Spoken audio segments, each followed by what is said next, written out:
I remember the sound before the words, the shuffle of papers, the click of the lawyer's pen, the small exhale he didn't mean for anyone to hear.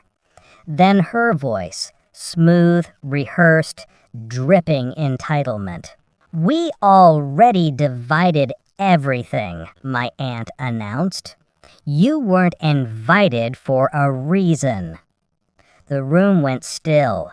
The lawyer frowned, adjusted his glasses, and glanced at me. "But her name," he said carefully, "is the only one in the will." Silence. Heavy, surgical, the kind that cuts through fabric and bone alike. They looked at me then, the cousins, the aunts, the men who'd never once said my name with respect.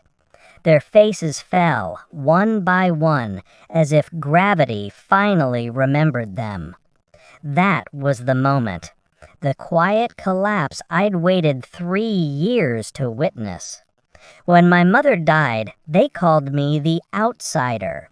I was the one who moved away, studied too much, didn't visit enough. They'd always treated my mother like a guest in her own family, and me like her shadow. After her funeral, they smiled at me through grief and teeth, promised to handle things. I was too numb to care. I signed what they gave me, trusted them, believed that family, in loss, becomes honest.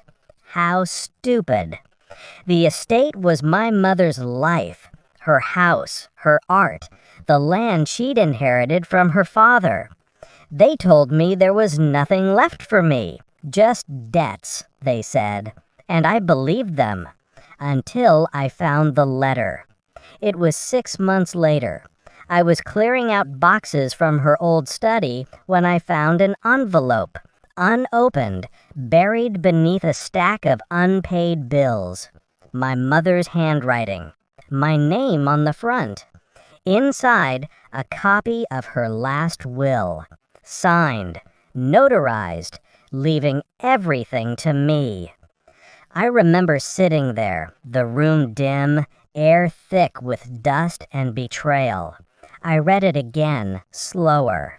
Every word sharpened into purpose. They hadn't just stolen money, they'd stolen her last word. And that was unforgivable. Grief had made me quiet. Betrayal made me precise. I didn't confront them, not yet. Rage demands release. I gave mine a plan. I spent months tracing their paper trail, property transfers, forged signatures, bank accounts that suddenly swelled after her death.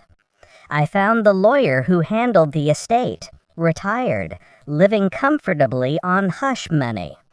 I let him think I was naive, invited him for coffee, listened more than I spoke. By the end of that meeting, I had everything I needed. Copies of falsified documents, timestamps, and a confession he didn't realize I'd recorded.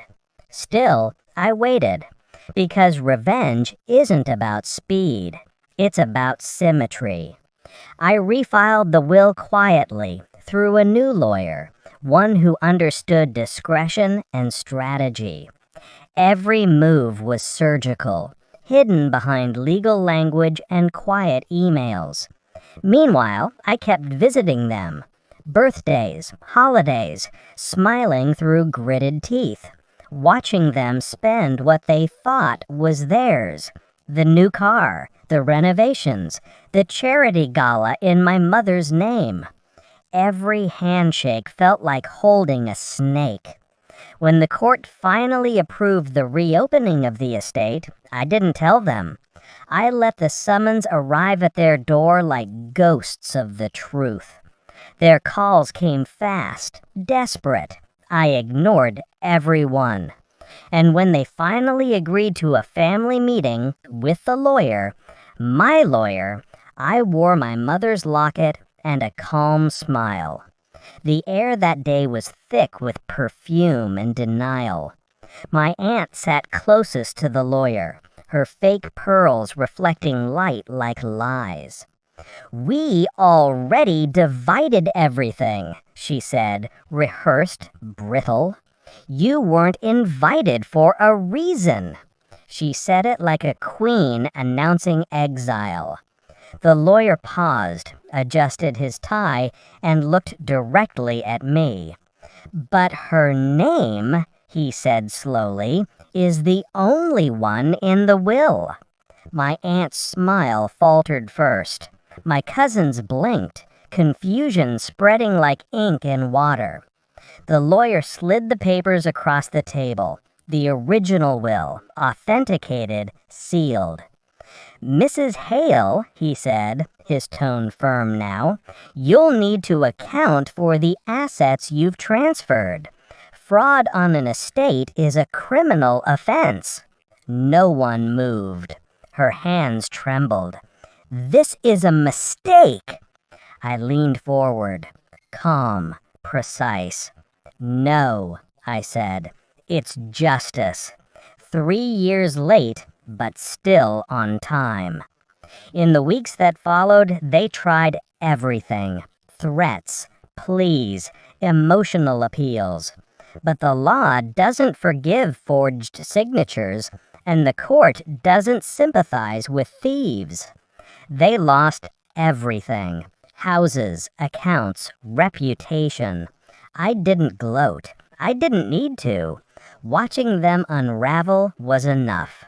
I restored the house, kept her art where she'd left it, and let the silence return. One evening, as I stood by her portrait, I whispered, "They said I wasn't invited, but you always knew I'd come back." The air felt lighter, the shadows softer. Some say revenge consumes you. Maybe, but mine fed me. And as I left the room, the words I'd waited years to say finally found breath. Everything's been divided now, just as it should be.